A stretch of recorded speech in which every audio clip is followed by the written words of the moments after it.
and welcome to Three Topic Thursday. Yes, it is Thursday. With Luke and Diz. It's not Friday. We need an app to tell us when it is Thursday. I want to download that app. That is it Tuesday app. No. I'm gonna look it up. Anyway, we get together every Thursday. We get together every Thursday. And we talk about video games. Yep. Specifically, three topics in video games. I'm your host, Luke Croft. Alongside me, we have Dizzy. That's already his nickname, Cooper, the producer, the greatest of all of us, the most valuable player. You the real MVP. You know, I get the most people asking about me. It is true. You're a mystery. You're an enigma. Is it Tuesday? All right, I'm going to download this app. You just paid $5.99 for it. I think I restarted my phone. This is entertaining television here. All right, is it Tuesday? We're going to offer a review on that at the end, making it Topic Tuesday. What? Require after 15 minutes? Who knows? All right, here we go. Whatever. All right, so we're going to get this party started. We got three topics. Good friend to talk to. Here we go. We're going to this is a themed first two questions, but they're two separate questions, and so we're going to make them two different topics. Annualized video games. There are more and more titles that are releasing annually. You've got Call of Duty that comes out annually, Assassin's Creed, you got Battlefield, you've got your sports titles. What else do you have that comes out annually? Gosh, but within the sports titles, you got what? You got FIFA, you got NHL, you got Madden, you got MLB, you got NBA 2K, you've got. They still doing MLB even though it's just the show. Yeah, the show. Okay, gotcha. MLB the show. So you've got annualized titles all over the place. It's a trend. Let's talk a minute about the pros and of the cons, but let's not start with the cons. I think it's too easy to start with the cons. It is because that's what I have the most of. Yeah, the more we talked about this, the more we were like, how many pros are there really? So let's start with the pros. There are some good things about annualized gaming. What's one of your pros? Well, it's not so much a pro for the consumer. It's a pro because it's technically a cash cow for the developers. That's huge. I mean, when you release these games, you know you're going to have that group of people that are crazy about it, no matter what it is, no matter if it's, another Black Ops or another Modern Warfare. People are going to eat it up. That's got to be really encouraging to these developers because they know that they're doing something good and they know that they're doing it well and people love it. So, I mean, it's when it comes to something that successful, why not do it every year? Well, and that's a good point. I didn't even think about that. It's this cash cow. So you have these annualized titles. Let's take EA, for example. EA releases Battlefield on an annual basis, and they release their sports titles on an annual basis. And so as a publisher, what they're able to do is they're able to intake this money and then spread it out among the other developers for games that aren't annualized, thus bolstering their ability to develop games. We like to crap on EA a lot, but Dragon Age Inquisition was made by BioWare, published by EA, and I imagine that a lot of the development cost was backed by EA, and part of the reason that they can do those things to make games that are Game of the Year quality is because you've got your Maddens that come out every year. You got your Battlefields that come out every year. And so it kind of perpetuates the market where you have these annualized games that some people may frown upon how regularly they get released. But without those things, the games that are on 3-year dev cycles maybe wouldn't exist or wouldn't exist in as good a state as they currently exist in. That's a great point, Dizzy. You got me. You got the brain juices flowing. I didn't even think about that. Well, that's like the only pro I have. I have a couple. The first pro that I have is that it gives you something to look forward to. I'm a guy who is easily excitable. I get really amped about things, and so having a time of year that I can look forward to and know, like, oh man, October's coming, the new NBA 2K is about to come out, or hey, September's right here. Here we go. This is when Madden comes out, or August, depending on when they decide to release, or it's March, MLB the Show's coming. It's November, Call of Duty's coming, and it gives you those moments where even if there may not be something coming out that year that is a big release that's on like a 3-4 year dev cycle. It's something that I know, that's coming down the line. Are there annualized games that you play?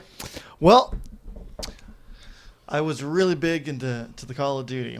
I'm a recovering Call of Duty fan. I kind of stopped after Modern Warfare 3. Haven't really played. I didn't play Ghosts or Advanced Warfare. I mean, I played Advanced Warfare for like 35 minutes. So I used to be real big into that, but I find myself keep going back to Assassin's Creed. I mean, it feels like the same thing every time, but it's just I appreciate that they're jumping around different time frames. I think that's brilliant. I think it's a great idea, and going from revolutionary to pirate, brilliant. Love it. Yeah, I would say the majority of the games that I'm into are annualized games, but that's mostly just because I'm a really big sports gamer, and so I find myself buying, MLB 14, MLB 15. Like, I'm buying these games every year, and so having that kind of scheduled release time gets me excited about those, and it gives me something to look forward to. But also within that, from a corporate standpoint, it allows you to have like an established rhythm. And I'm going to talk about this again when we get to cons from a consumer standpoint of it. But for the developers and from the corporate side, it's like, all right, well, we understand how to market Call of Duty, and we know that every year it's going to come out in November, so we're going to get the announcement of what the new one's going to be around April or May. We're going to get to show it again at E3. We're going to get to show it at a Gamescom, a couple other different gaming conferences before it releases in November, and then we got people excited knowing that this is coming for the holiday season, and so it gives the advantage of allowing people to maximize their marketing, not necessarily streamline, but we'll get to that.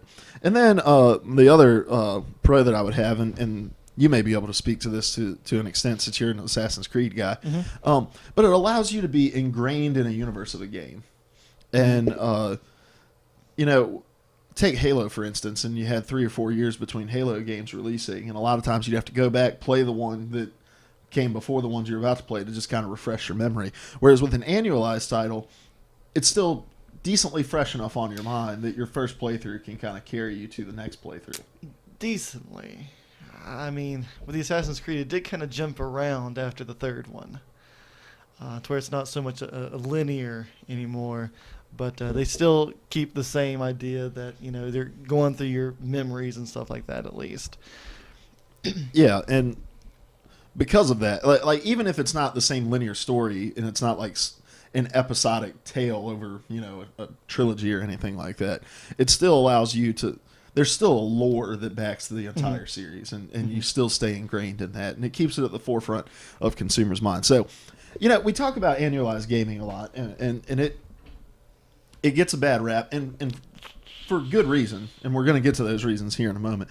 But as we talk about annualized gaming, because the next topic we're going to talk about here in a few minutes is what do we think games could do if they went away from annualized. But I wanted to start the conversation by showing like there is something good about annualized gaming. And another thing I just thought about this is it kind of it bolsters a console's lineup of games.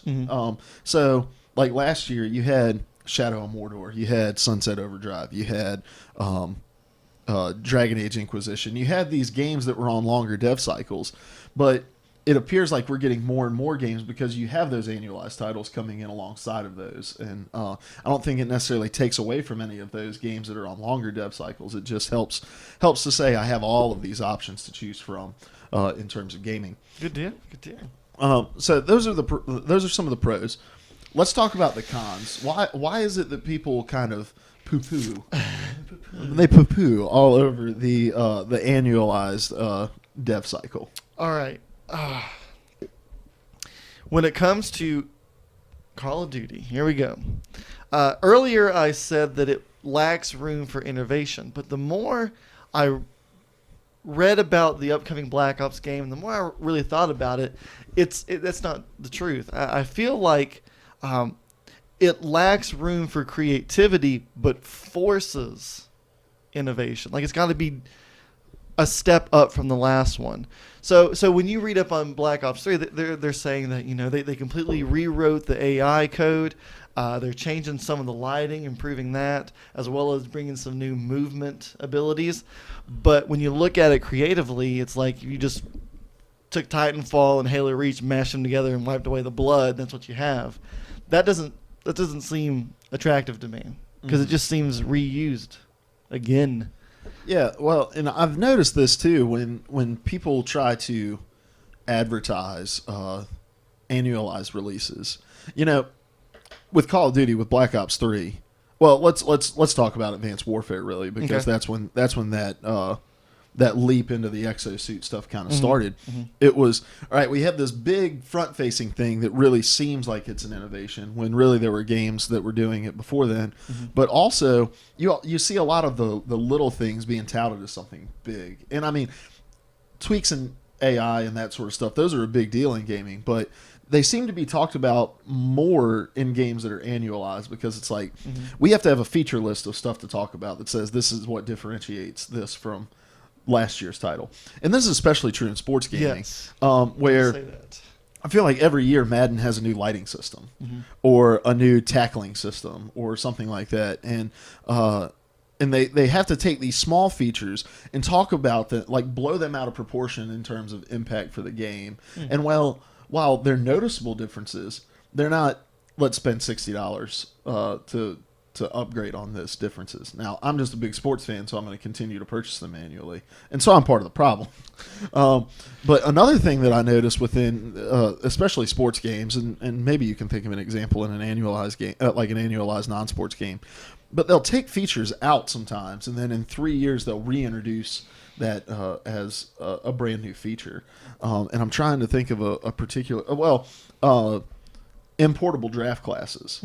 They took that out of Madden for a couple of years, and then they added in customizable draft classes that allowed you to upload a draft class that somebody can download that will have the real college players' names in them. And I don't play Madden, but what has there been an improvement to this series that would make me see it as, wait, you're just not paying $60 for an updated roster? Has there been something really major done to the game that's... Are you talking just in the life of the game in itself? I mean... Sure. I mean, obviously, when you moved from two-dimensional top-down Madden to 3D, like polygonal art, and that was probably, I don't know, 99, Madden 99, or maybe Madden 2000.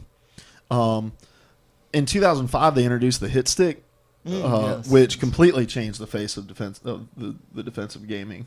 But other than that, they added, I think in 2009, they added the ProTac system, which allowed like 8 or 9 person gang tackles, and that was a good visual difference, a good realistic visual difference. Madden 2006 lacked a commentary booth. It had a radio announcer in it for next-gen consoles. So the next year when they added a television broadcast booth in it again, that was a big difference. But outside of that, it's all just little features like, hey, we tweaked the defensive AI. Hey, we tweaked the lighting a little bit. Hey, we made this new broadcast package that makes it look more like a CBS broadcast or something like that. They did that? They just like updated it to look like you're watching TV?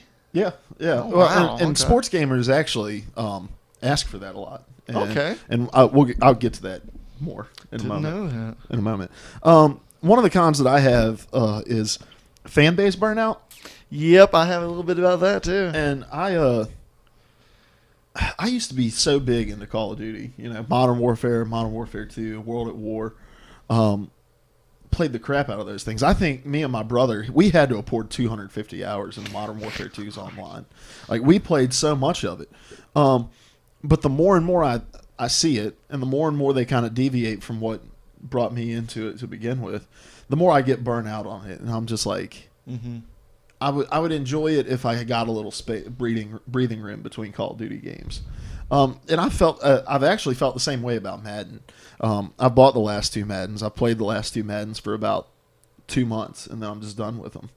And I don't touch them again. And so I think you get some fan base burnout from that. Did you have any thoughts on that? Yes. I was reading an interview with Strauss Zelnick of GTA, and he was saying about consumer exhaustion. He said, "It's our view that if you want IPs to be permanent, then you run the risk in that circumstance of having consumers fall out of love with that franchise." And that's what's happening. I used to be huge into Call of Duty. I haven't played it since Ghosts. Yeah. Or like the 35 minutes of Advanced, but I mean that used to be like in college when everybody was playing Halo, I was still doing Call of Duty, hiding in the bushes with my RPD, extended mags, never having to reload. That was me. And we've seen it so many times in gaming where a genre becomes sort of a meme. And it's like, you know, we joked all the time, like, oh man, there aren't any World War II titles to play on PlayStation 2. Yeah. And then, you know, we just kept getting them. And then probably closer to the end of last generation and beginning of this generation, it was, I mean, I'm in GameStop and I can't find a single post-apocalyptic game to play. Mm-hmm. But I think now what we're starting to see is there are annualized titles that are starting to become memes. And while Call of Duty still has a great install base, a great fan base, there are many people who just don't take the franchise seriously anymore because you talked about with the fact that it's forced innovation within them. And it's like, and it was just so abundantly clear to me in the release of the Black Ops 3 stuff that it was, Titanfall was successful, Advanced Warfare was successful, Halo Reach, the Halo 5 beta was successful, this high-speed stuff. Let's just throw it in a blender and get what we can out of it. And it's because of things like that people don't take you seriously. And you get burnout and everything else. I mean, think about like, you know, when you kind of lose track of where you've eaten and you're like, man, I didn't realize I ate Subway in 3 out of the last 5 days. It's like, I don't want to eat at Subway for a while.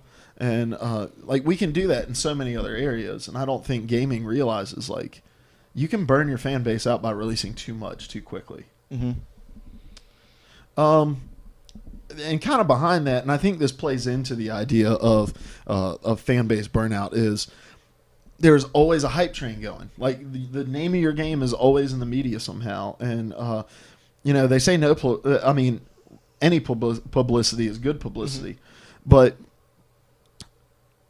when there's no mystery behind when you're going to announce or what you're going to announce or how you're going to announce it, I think it can get a little annoying knowing like, okay, well, here comes May and there's going to be a day where I get on Reddit and the entire front page of the PS4 or Xbox One, it's just Call of Duty this, Call of Duty that, Call of Duty this. And then when I get to E3, I know you're going to be standing on the stage with whoever has the marketing exclusivity and you're going to show me a trailer and it's this constant hype train of stuff. And now that we're starting to get into kind of a hypercritical stage in gaming, because maybe you can talk about this point for a minute and speak to it. Like, I feel like the gaming community as a whole is a little more negative now than they've ever been before, and they're a little more cynical and skeptical, and it's because we've been burned. There have been games that have released that we've been excited about that are broken or they underdeliver on promises or whatever like that. So when you're constantly driving this hype train that tries to get people to believe that your title that's coming out whenever is the greatest iteration of this title, and then you don't deliver on that, you create burnout within your fan base. So it's killing that excitement. I mean, like you were saying about the food, like going out to Subway, it's like if someone serves you a sandwich, you're like, oh, this is good. I like eating this. And then the next year they serve you the same sandwich with just a little bit of difference. Yeah. It's hard to get excited about it. Yeah. It really is. And when I see, you know, Call of Duty just kind of steer away from where they started, it starts keeping people from wanting. Like if they were to ever, this isn't going to be my answer later, so I'm just going to kind of jump ahead a little bit. But if they were to take a year off, that would cause people to want it again. They were like, whoa, where's it at? They would become more excited about it, because when you expect it, it's really hard for me to look forward to that. It's crazy how often I use this to explain things, but there's an episode of South Park where Cartman Perfect. wins a big sum of money and ends up purchasing an amusement park. And only he could use it. and only he can use it. And what he's starting to realize is that he's, first of all, very bored being in this amusement park by himself, but also that because there's limited access to it, the people outside of the park really, really want to give their money to get into it. So he starts charging an amount. You know the episode I'm talking about. But I mean, long story short, here's the point.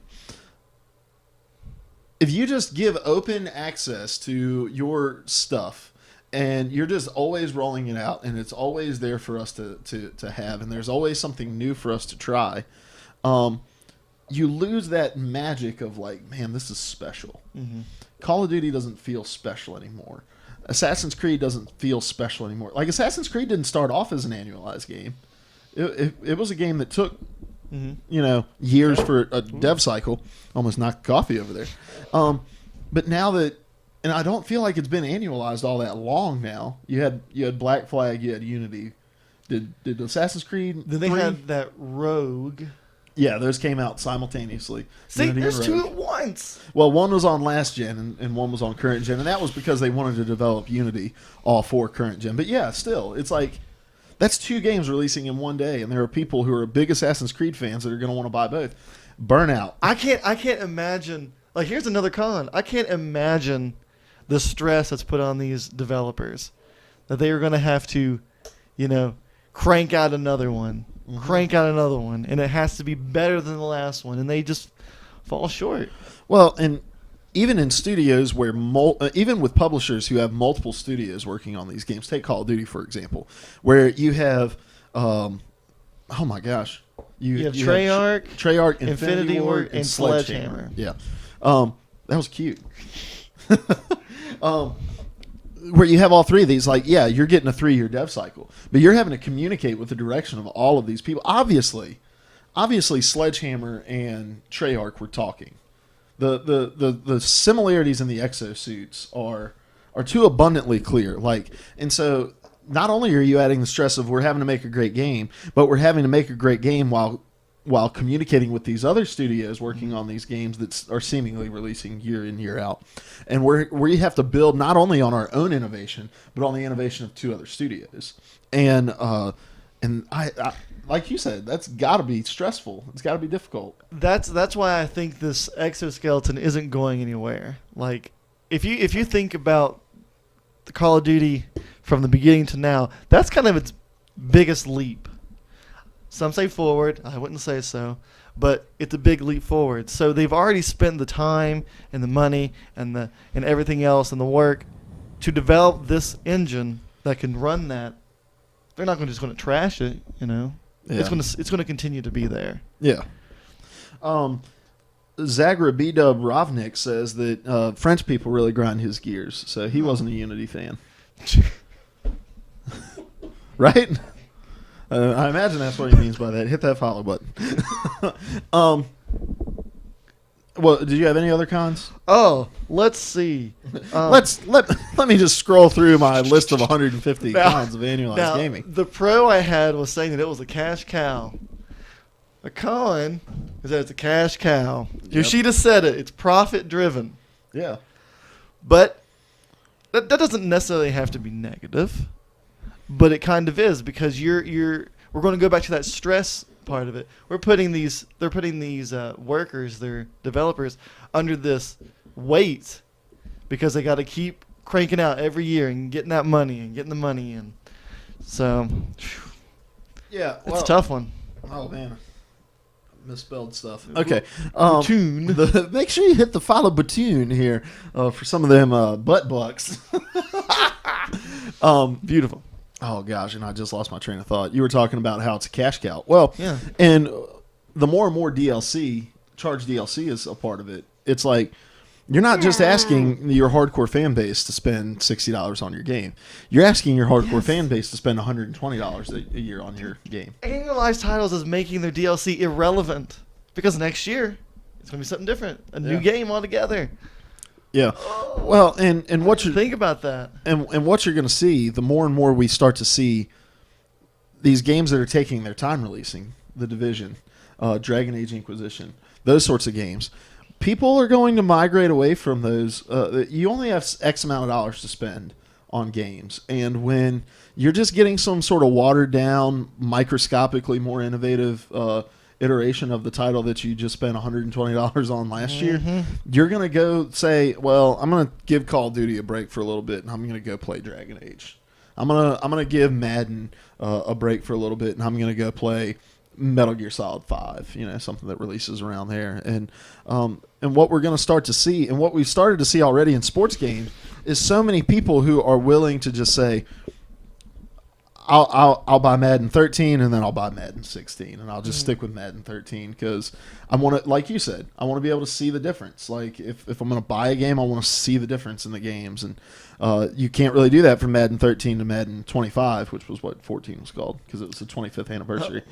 Oh, okay. But so what are they going to call Madden 2025? That's a great question. Who knows? Who knows? Will we be alive then? I'm hoping some other studio is making a football game and has stomped Madden out of the ground. Backbreaker coming back. Oh God! Don't get me started on Backbreaker. All right. Anything else you have on there? Oh man. No, I think I'm done crying. All right. So we've talked about the pros and cons of annualized games, and now that's topic one. So I'm going to do what I always do. I'm going to mark it out. Mark it out. Whoop whoop. Boom. Done. Second topic here. Still on the annualized game stream here. Which game that is annualized would you like to see take a year off? Not completely go away. I think there are some annualized games that just need to go away. But you want to see take a year off. And what do you think they could do that would really make you say, that's innovative, that's different, that is something that I'm willing to spend more money on? I'm just going to say Assassin's Creed because they need to recover from Unity. They need that time to just sit back and think, okay, where do we go from here? Because that was just a big mess. I'm playing it right now, even after all the patches and stuff, and this doesn't seem right. Well, let's start with Unity for a second, Yes. because I know you're a big Assassin's Creed fan because you're a big history fan, and that kind of melds two things you love together: video games and history. What don't you like about Assassin's Creed? The brokenness of the graphics and the frame rate, or is it something content-wise within the game? Like, what is it that makes you say, I'm an Assassin's Creed fan, but maybe not an Assassin's Creed Unity fan? It was the first part. The mechanics of it. It just felt so clunky. I mean, when you have a game that's so bent on this whole parkour and climbing things, you want it to be smooth. I mean, there's multiple times where I'm running from people and I'm just running in place because of a little brick or something. Like it was just so aggravating. It just didn't feel smooth. I mean, Dying Light was incredibly smooth, but this wasn't. So I went from Dying Light to that, hoping it would just kind of still flow, but it did not. Story-wise, they've always been pretty good. I really like how they're able to take history, portray it in, a correct light, but also have the creative ability to change it up, like with the George Washington DLC. That's brilliant. I love that whole idea of the alternate history. Yeah. They're just to take a year off, sit back, have one team just worry nothing but the bugs, and then really put together another great story. Start it up. Start it over. I don't care. Just bring it back. Just putting you on the spot. So they take a year off, all right? And they come back in. What time period do you want them in? Woo! Where do you want to, like, what kind of storyline would you like to see them jump back into it with? I think you're going to talk about it later. Oh, okay. But I don't want to steal your thunder. Okay. Thunder. It's when you're having fun when it's thunder. Do you want me to steal your thunder? Yeah, that's fine. That's fine. I'll still say my idea later. All right, we talk a lot about World War I games, and that would be great. Luke here. That's me. He had a good idea for how it should play. But we'll save that for later. Okay, all right, we'll save it for later. Do you have any other games? Just save them. I'm going to do mine, but I want us to just alternate back and forth here if you do. If not, that's okay. I think I can't. That'd be my only answer because I know that if Call of Duty were to take a break, it would still come back with the exoskeletons and the mechs, and I don't want that. WallZ009 agrees with you. Says Assassin's Creed was pretty poor this year. So you got somebody that's on your side. I have a lot of people on my side. Yeah, compared to Black Flag, how would you compare it to Black Flag? It's not as what's the word I'm looking for? Engrossing. Okay. Like I played Black Flag every day when I was in Indiana. It just had so much appeal to me. I love the innovation of the boat warfare, which was in the game before, but it wasn't as good as it was in Black Flag, and just the idea that you're now free to roam these islands and to go search, for treasure and stuff like that. It was just so appealing to me. But I'm struggling to get to Unity because I'm not in it. I'm not feeling it. I'm not super excited about where it's going. So I've touched it maybe 4 times. Because I loved the direct. I can't say I love the story of Black Flag because I didn't finish it. I love the direction of the story of Black Flag and the setting. I didn't like the boat stuff. Really? Okay. It's not my thing. And I understand it's pirates and you have to have boats to be a pirate. Like that's kind of required. Well, not anymore. You're an internet pirate. Ah, yes. Or Assassin's Creed, internet piracy. And it comes with a keyboard and you just got to try to steal a bunch of movies without Sony sending you an email. Didn't the guy that went to school with us get like a cease and desist order because he had what movie was it? A guy that I went to school with. Oh no, I thought we went to college with a guy. No. This guy back home, he got a cease and desist letter because he downloaded Wolverine, I think it was. Oh, like the person, the like Wolverine. He downloaded Yes, Hugh Jackman? like 3D printer. It was crazy. It was bloody, but it was worth it. But yeah, he didn't get in trouble because I guess he stopped afterwards. How much more interesting would Wolverine be if it was played by Hugh Hefner rather than Hugh Jackman? Huge jacked man. I don't even know how to answer that. Just say very, and we'll move on. Extremely. How about that? That works. Close enough. Okay, well, I've got 2 games, and it's 2 games I've been talking a lot about because it's 2 games that I want to love so bad. And I have an idea, not just for the first game to take a year off, but for an entirely different structure. And that would be Madden. Entirely different structure? An entirely different release structure for them. And that would be Madden. I used to be a huge football fan, and I work in ministry now. And I'm not home on Sundays very often. And so I've gotten less and less into football because I'm just not around to stay engaged in it. And I'm a huge NBA fan now. I love 2K. Shout out to 2K. But Madden for a while was the way that I would stay engaged in the NFL of like knowing who's good. And I mean, I would still watch SportsCenter and try to catch games when I could, but like Madden was my main way of staying engaged in that culture. But it's just kind of lost me. I would love to see Madden. Let's talk about let's answer the question first, and then I'll go to the different structure of their releases. I would love to see Madden take a year off and really just overhaul the defensive AI. I think the offensive stuff, like on the offensive side of the ball, it's passable. I think there's some gliding issues and some speed issues that can be dealt with, and some of those sorts of things. But if they could just get in and tweak the defensive AI, not just tweak, just completely overhaul the thing, come in with a brand new system of awareness, of playing the ball, of decision making between playing the ball, playing the receiver, all those sorts of things, that would go a long way. One of the things I would also like to see them do is partner with the NFL and partner with Fox and CBS and ESPN, the 3 major carriers, and NBC, the 4 major carriers of the game, and provide 4 unique broadcast packages for those games. Oh, okay. So every game is televised on either CBS, NBC, Fox, or ESPN. Monday Night Football is on ESPN. Sunday Night Football is on NBC, and Thursday Night Football. And then you have CBS and Fox carrying the other regular season games. What I would love to see is for them to get the booths from each of those. So you've got like Tirico and Gruden for ESPN. Anyway, not to bore you with all that. And then it really be attached to your schedule. So it really feels different when you're playing on Monday night. It's not just dark outside.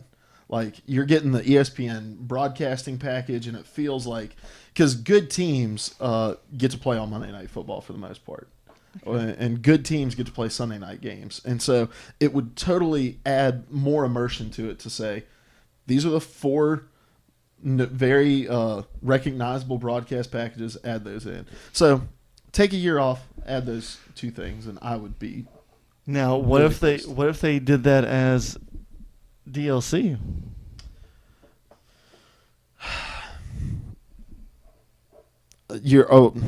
Explain. Like, what are you talking about? I don't know. Like my package comes, is like it just comes with a CBS package, and then you got to pay for the Fox package. Sure. I mean, depending on how much it is. Is that something that you would go for? I'd be all right with that. Charge, say, hey, $12. You can get all of them, or you can buy an individual one for $5 or something like that. Outside of just the one that ships with it, like CBS ships with it, you can pay for the others. I'm okay with that. That's fine. That would be okay. So that's what I would want to see if they took a year off. Here, go ahead. Question. We've talked a lot about partnering, like just then and with our Pokemon idea about, partnering with all these other stores and stuff. Is that something that gamers would be into? Or they see that as kind of a negative thing, like corporate America coming into our games now? Well, if you are naive enough to think that corporate America has not already bled into your games, and, then you should reevaluate and reexamine. Like, corporate America is in here, and I would much rather say, hey, go to GameStop and you don't have to purchase a daggum thing, but you can find freaking Bulbasaur there. Mm-hmm. Rather than you got to pre-order this game at GameStop and pick it up on the first day in order to get this DLC. Mm-hmm. I'd much rather that. I'd much rather have things that really add to the content of it rather than just like, hey, here's a skin. If you come pre-order it over here. So I don't mind paying for things that really add to the experience. That I don't think people would necessarily be against like corporate partnerships with games because we see it already. Mm-hmm. That's what a retail exclusive DLC is a corporate partnership. And in games like Madden and NBA and all those sports games, you have broadcast package ads or ads that are hanging up in the stadium, and those are all paid for by people endorsing the game. Mm-hmm. And so corporate America is already there, and I don't see why it would be that big a deal to partner with people who already play a huge part in, like, the NFL exists because of the deals that they have with like CBS and Fox and all those things. And so to have them in a game, I'd much more be willing to have that than like the intrusive Snickers ads they used to play during Madden. What was it? It was like a stat package would come up, like an overlay, and it would have like a Snickers commercial going in the corner, and the commentator would talk about how you need to eat Snickers to satisfy your hunger.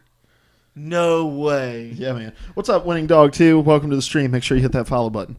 So I didn't know that. Yeah, man. Corporate America. Wow. It's deep in it, man. It's deep in it. Pretty soon, Arno is going to only be drinking Coca-Cola in Assassin's Creed to regain his health. But here's my idea for a release schedule for all sports games. Every single sports game. I would love to see this. One of the biggest complaints you hear about sports game is, well, you're paying $60 for a roster update. Like I said, in that voice. And that's fine. And there are years where I have felt like that. There are years where I'm like, I spent $60 for a roster update and a crappier game. There's years I felt like that. So here's what I would like to see. I would like to see guys announce, EA come out and say 2 different things. Number one, there's going to be a free-to-play Madden Ultimate Team game. Madden Ultimate Team is where you have packs of cards. You open the packs. You play with the players that are on the cards that you open. There's a free-to-play Madden Ultimate Team that you can do like they do on the phones. And it's a totally separate standalone Madden Ultimate Team mode that you can play. And it is financed solely off of people who spend money in microtransactions to bolster their Madden Ultimate Team. That's what they did on the phones. That's one of the things that rakes in the money for Madden to begin with. And then you can have a completely separate game that focuses on franchise, career modes, online play, that sort of stuff. Yes. So you said it was a free to play mode of it. So correct me if I'm wrong. I probably am. But when it comes to that, you purchase card packages, correct? Yes. So you're saying you want that to be free? No. Okay. Like, they had a version on the phone. They haven't done this on console. You can download the Madden Ultimate Team game on your phone, and you can play the game for completely free. And there are like the tickets that you have to turn in order to play a game. And then you never have to pay a dime to play the game if you don't want to. But you can only play so much, and you can and you only get the cards that you unlock from your playing. Gotcha. So that made its money by having an in-game store where you could buy more tickets and tokens to play, and you can buy more card packs in order to bolster your team. So it would just be a digital release only. You download the game, you can play it to your heart's content for free, but you're going to be limited in how often you can play and how good your cards are going to be. Mm-hmm. And then if you choose to do so, you can pay microtransactions for DLC. Okay. And I feel like they could make a killing off of that because free is a much better low-risk entry cost into a game than $60. Mm-hmm. So there's my first thing. The second thing I would love to see in Madden's release schedule is them to say, between our career and online, centric game, we're gonna release every 2 years, and I guess they can partner that with the Madden Ultimate Team, and say, here's what's gonna happen: you buy our game for $60, and you get the first year roster updates for completely free. You don't have to pay a dime for them, just like now, and you get to keep your franchise mode, all that stuff. But then we're gonna support this game from August to Super Bowl's in February, so February like they do now. And then when we start rolling out roster updates after, let's say, the draft. So you have the draft, they add the rookies in. You pay $25 and you get the next year roster updates. Okay. Paid for. And so you can't say you just paid for a roster update, because you can be like, I know. That is all I paid for was the roster update. So you're saying that people will have two options. They'll have the option to update their last installment, or they could buy a new one? Because no. I don't see that working. I don't see a company like that to just see that working off $25 is more efficient than having people buy a $60 game, though. Well, here's the thing. Okay, so let's say you release Madden 15. Madden 15, you get from September. You get from the release of the game in August to February's roster updates for free. Draft happens. There's not a Madden 16 that's going to be coming out. Not going to hit the shelves. So you're paying $25 for the roster update that allows you to continue to use the uploaded rosters that are done by the EA team. Here's why I think it would be financially viable. Because you have a lot of people, and a ton of people, who are heavily invested in career modes like franchise or the be a pro mode and all that sort of stuff, who say, I'm 7 seasons deep into this franchise. I don't want to just abandon that and have to start fresh in Madden 16. Mm-hmm. So they'll take a year off anyway. But if you say, hey, we're going to give you this roster update, they'd be more willing to pay for that, because it's less of a cost, and it's really all they felt like they'd be getting anyway if they paid $60 for the full title release. So you would be able to pull money not only from the people who would have bought the new game, but you'll also pull money from the people who would not have bought the new game, because they just want the updated rosters. Does that make sense? Okay. And so you would be able to then really heavily say, 2 years, you're going to really be able to see a difference, and you're not doing that rush development cycle.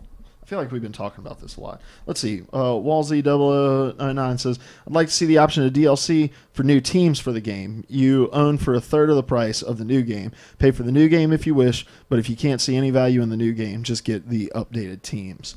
And I think that would work too. Come alongside of it, and you have that option. But I don't think that alleviates what makes people not want to upgrade their game. Is like, I don't see the value in it.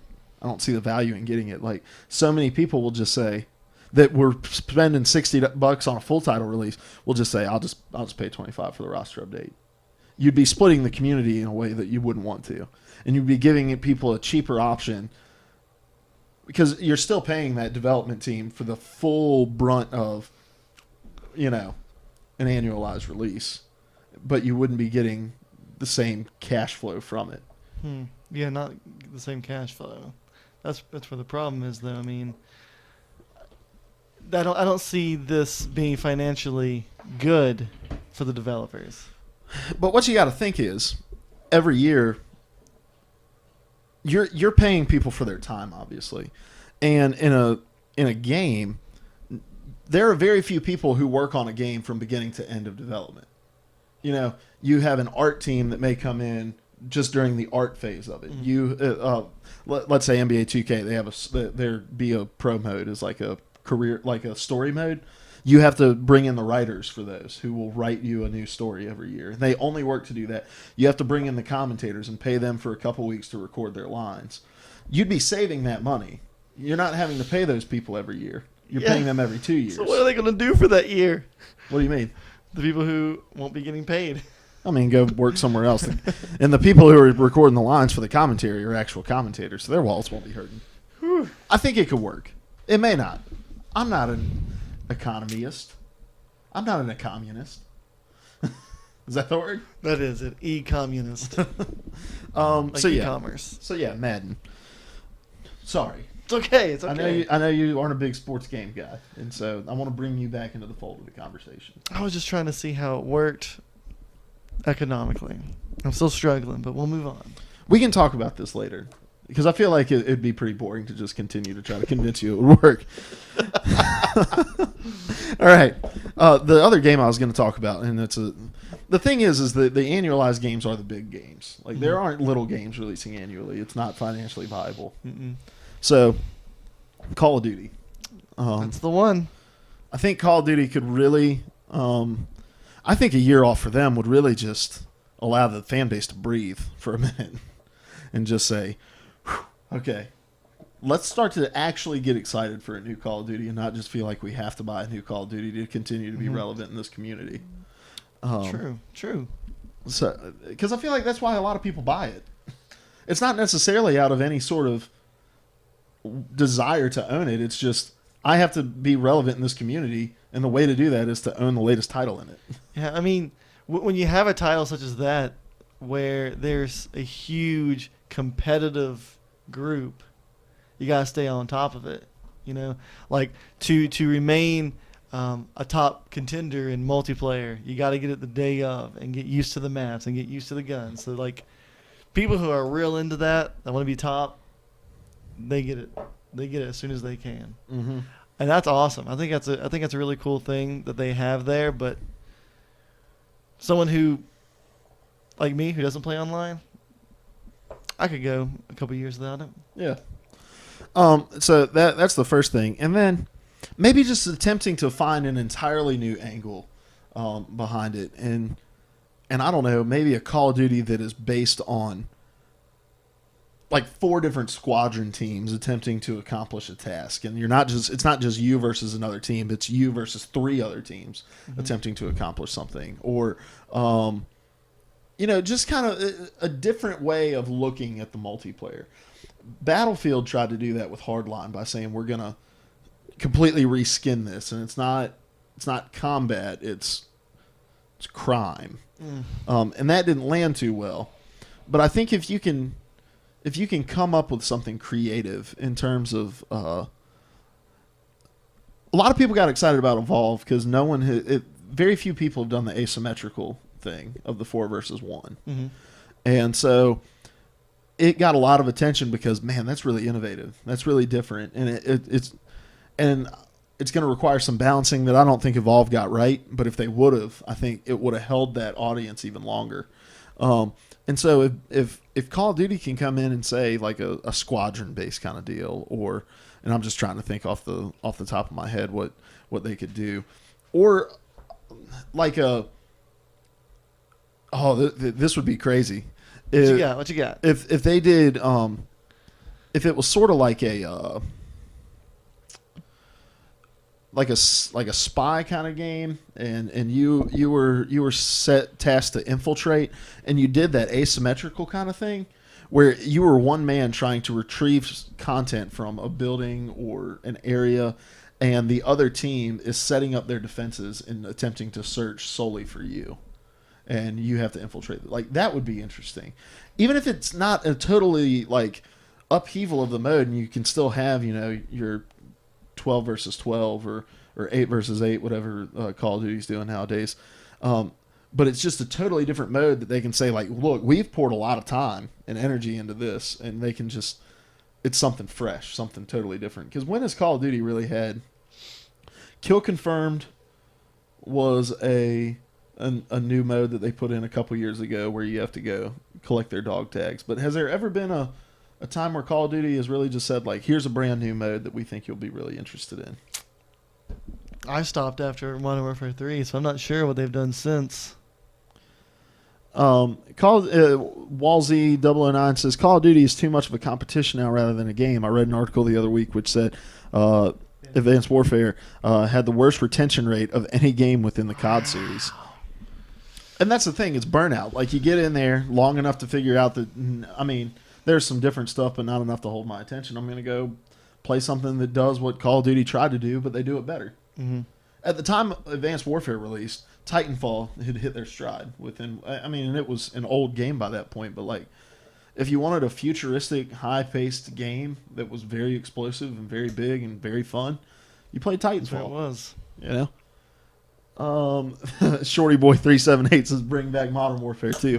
I totally agree. Modern Warfare 2 or Modern Warfare or World at War. World at War 2. There you go. Yeah, I was so hoping for a World at War 2. Because it's the pace I want to play at. Uh-huh. It's not everyone's bouncing off the wall. It's like, I got to be strategic about when I move and where I move. And I've got this tank that I can drive. There you go. That was a cool. My favorite map on that entire game, and I'm so terrible with map names, but was the one where it was like, you had the big field, and then on the one end you had the bridge that you could snipe from. Okay, I got you. Know what I'm talking about? That was one of my favorite maps. I'm also bad at map names. Dimebag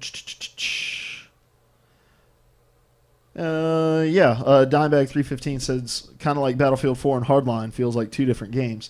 And I don't know if he means that sarcastically, because I would say it sarcastically. They look like two different games. But, I mean, you played a couple games on it, and I played for a while. It didn't really feel much different than a Battlefield game. But it's just, it's a crime game that they just planted the Battlefield name on. Yep. Very lazy marketing. What? You're a guy who said that you'd love to see Call of Duty become relevant again because you were a big Call of Duty fan. I was, yes. If they took a year off, what would you like to see them do?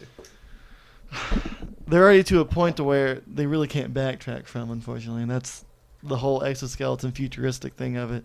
I don't know. To be honest with you, I'd like to see them get back to their roots. I mean, the thing that really attracted me to Call of Duty was it was still real, I mean, you're a part of the military. You have actual guns. You're going in, doing your military job.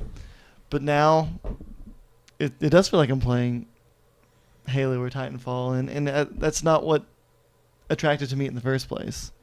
Yeah, I don't know when we got to this point in gaming where it was like, oh, that guy is doing this well. Let's all crowd in that space and try to do it better. Mm-hmm. When did it go from like, we can just kind of stand in our space and do it really well? Here's the way that Call of Duty can reset and go back. Because like you said, they've kind of reached a point of no return with the futuristic stuff. Black Ops 3, at the end, you're getting to the end, and that's all like, it's all about, what's the word I'm looking for?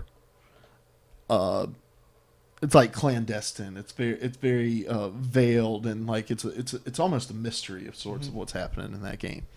So at the end of Black Ops 3, you start to uncover something about a plot that has been moving forward since World War II.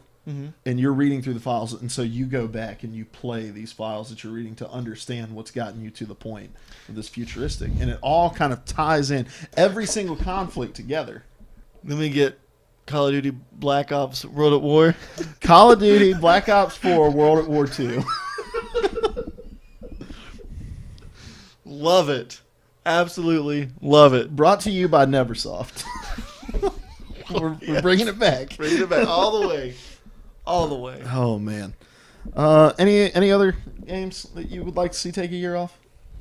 Nah, but I'm ready to see Tony Hawk to stop taking years off. Oh, gosh. It's coming back this year. It is. Tony Hawk told us. You going to lie to me? I'm not lying to you, man. They. Oh, they may lie to you. I'm not guaranteeing anything there. Oh, crap. Oh. No more Peripheral. Okay. You were on you were listening to our podcast and Man in the Chat on Monday, and we talked kind of about Call of Duty doing a platform sort of thing, where sort of like Madden, where they kind of spread out their dev cycles and they say we're going to release like real true expansion packs that bring in. What was that face for? He said something about Borderlands. Oh, they learned their lesson after the pre-sequel. You don't want to start a Borderlands fight in this room, all right? This man right here basically made the game. I bought it 4 times. You paid for the development of the game. Borderlands 3, the Diz sequel. They're gonna name it after you. Anyway, we talked about Call of Duty being a platform where they say, like, we're going to spread out our dev cycles, but we're going to release true expansion packs that contain maps, like real and maybe even more story content. What would you be interested in seeing something like that? Where it's like they're still annually getting their money for this thing, but they're doing it in a different way. I put you on the spot. That's a tough one. Would I be interested in that? Well, like when you say, repeat the package, like what would be in the it's package? just a platform, Okay.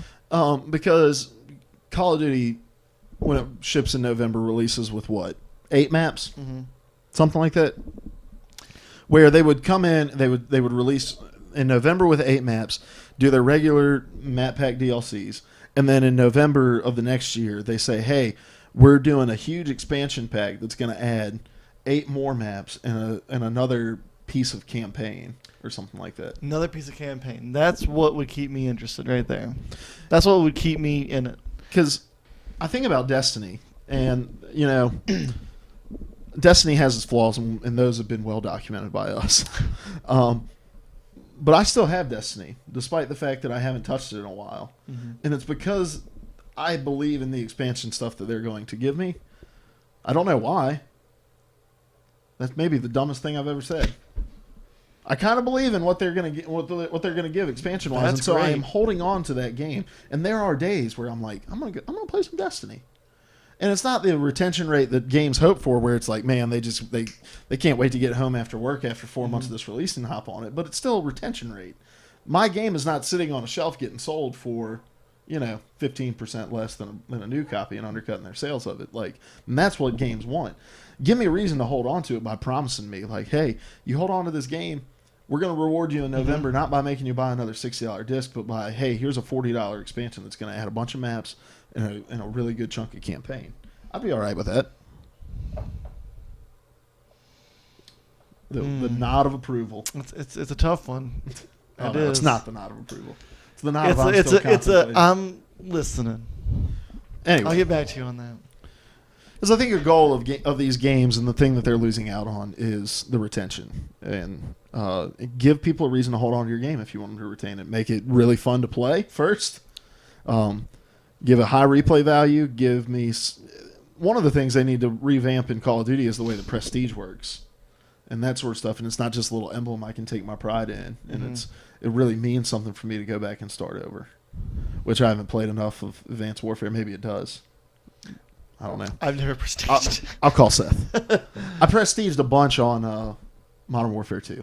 Nice. That's the only time You're talking to the guy that did nothing but work for assists. I didn't prestige. I loved playing games with you because I would always get mad if I get assists and you're like, it's just all about the assist, baby. All about Helping the out my assist. team. About to finish with like 14 assists. Gareth says our voices are cool. Thank you. I appreciate that. I don't like my voice. I feel like my voice is like a deaf Frankenstein kind of thing. So I've always heard it. Don't say anything about your voice because then I won't be able to unhear it. I'm going to try to forget you said that. All right. Because that was pretty detailed. I enjoyed it. I've always thought that, especially when I'm laughing and I'm like, oh. All right. Topic down. Boom. Boom. Look at us. Moving right along. Moving through. All right. Question number 3 has nothing to do with annualized titles. Just a completely open question, and I want you to describe how you would love to see it implemented. We have a plethora of genres in the world. What 2 genres or 2 games would you like to see crossed over and made into one epic experience? All right. I'm going to say, like a broken record, a World War I game. A World War I game. A World War I game. A world. Mixed with maybe like a steampunk element, because what that would do is that would open up a realm to where they can still use like the trench warfare and all the weaponry and stuff and all that makes it intriguing, but allows you to put a spin on it to where, you know, it's not as muddy of who the enemy is or what you're doing or what you're trying to do. It can be that scenario, that area, but it could just be like an alternate history kind of slate clean. And that'll allow me to have the experience while not having to worry about, oh great, the story is saying that this and that are the bad guys, and when that really wasn't the truth or whatever. Because we don't really know there were so many people involved in World War I that you can't really point too many fingers. But are we at a point in gaming and in storytelling in general in media where you don't necessarily have to tell it in a very clean way? Like you don't like all of these things make sense together. Oh, well, yeah, that's true. I thought you were talking about like we can't point fingers because then you remember the remake of Red Dawn and the enemy was China. Oh, and then they got a lot of trouble for that, so they had to redo it all and make it North Korea. Yeah. So, no, we're not in that age. But, yes, you're right about that. We can have a lot more freedom about that and not worry about it being 100%. But me being a historic guy, I would appreciate it, but I know it probably just won't happen. Well, and I mean, when we talk about story in games, I always talk about The Last of Us because I think it did it so wonderfully. But that game leaves you wondering if you were the good guy or not. Or if you're just another dude going around bashing skulls in for your own agenda. And I love that about that game. And I think that we are now in a time where in the storytelling space it is okay to leave a person with more questions than they have answers. And there were more questions with The Last of Us than there were answers at the end. And so in World War I, like, you're in it and you're like, am I the good guy here? Yeah. You know, in World War II, did the Nazis ever think, wait, we have skulls on our hats. Are we the bad guys? Are we in the wrong? There's still Nazi sympathizers now that don't think they're in the wrong. So I doubt it happened much back then. Gotcha. Now, for you, I kind of already jumped the gun on you. Yeah, because I want to see a World War I Assassin's Creed game. Yes. That's what we were talking about earlier. I just think the trench warfare would be so interesting, and the costuming would be really interesting because you know how they try to make the assassins sort of blend in a little bit while also giving them a distinct assassin's look, and just that kind of death green, and the death like beige that was real prevalent in World War I. And here's the thing: World War I was horrific. It was. Horrific. It absolutely was. With the advances in weaponry while also being some of the most inhumane ways of killing other individuals. And because of the kind of like muddiness of the waters of World War I, an Assassin's game would be so interesting because with Assassin's Creed Rogue, you play as a Templar in that game. Okay. And so you're kind of getting the other side of the story. And the Templars operate on their own ideologies that are different from the Assassins' ideologies. But are they particularly wrong ideologies? No, they're just different. And so you are employed by the Assassins to go eliminate these people whose ideologies differ from you But a game like Rogue gives you the option of saying, maybe they're right. Mm. And maybe the assassins aren't the ones that are correct. And so in that World War I game, it's like, am I fighting for the right side? If they did a tandem thing where you were playing as a Templar fighting for one side and an assassin playing for another side. To make it more exact for World War One, you could be playing someone a part of the Black Hand. Ah, yes. Because, they were doing these things for their people. Yeah, so an Assassin's Creed World War I game. I think that would be good. Here's my mashup. I would love to see a post-apocalyptic game. We've never seen those before. I can't think of any one of them. Set in space. Huh. Okay. Okay, explain. Like you just be flying through the space, dodging wrecks and stuff because the space is full of junk. Well, not necessarily. I mean, there may be an element of that, but it is. We think of space and we think of the space between planets, but I'm thinking like something catastrophic is. I guess Destiny is somewhat of a post-apocalyptic space game to an extent, but the world wasn't fleshed out enough for me. But so many times we portray spaces in this light of like when we get to this point, it is going to be a utopia. It's a fresh start. We are going to be so smart that we'll never be surprised by anything. We'll never be overtaken by anything. And apocalyptic literature and gaming and media all comes off of the element of we weren't expecting that. We weren't expecting zombies to start eating the faces off of people. We weren't expecting North Korea to actually have the intelligence to make a nuclear warhead. I might bleep that Shots out. fired. Shots fired. But once we get to the a space genre, it's like, well, we know everything now. Nothing's going to be able to touch us, and we may have to fight distant worlds, but it's nothing. It's nothing that directly affects the planet that we live on in an extremely negative way, like apocalyptic literature. And so, I would love to see something where it's very futuristic, very space oriented, but something in the universe, in your solar system, catastrophically has happened. Not necessarily, it doesn't necessarily have to be zombies or anything like that, but something that has ripped the universe, your solar system apart, and you are having to do things like you do in like Mass Effect. It's resource gathering. Okay. What's that? Well, I mean, I've actually never played this game, but when you're describing it, I'm thinking of Dead Space. Was that? See, I never played Dead Space. I didn't either. So I don't know. I don't know. But not something where you feel so alone. Like, some post-apocalyptic stuff really thrives on the idea of. I mean, think about The Walking Dead. We started State of Decay before we started the podcast, and just the idea is like we live in this society where there are people everywhere, and there are we feel because of technology we're connected in these like more intimate ways than we were before technology. And what we see in post-apocalyptic literature is like, no, this is what real community is. Coming alongside people and helping them out, not liking their status on Facebook. And so rather than, because space tries to, like any survival horror that's set in space tries to make you feel the weight of it by seeing the eternal expanses of space compared to your finite little tininess within it. I mean, think of, not Interstellar, what was the movie where they were in space? It had Sandra Bullock.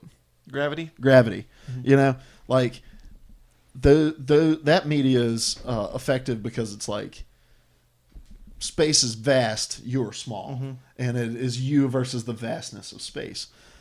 But couple that with the idea of it is a group of us, and we're maintaining relationships within it against the vastness of space. Okay, and it adds a totally new element to it. You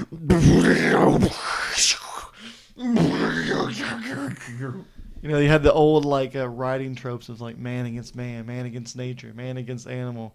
Then we got men against the universe. That's huge. While also adding an element of one of the greatest conflicts that is utilized in literature: man against self, and against your own ideology.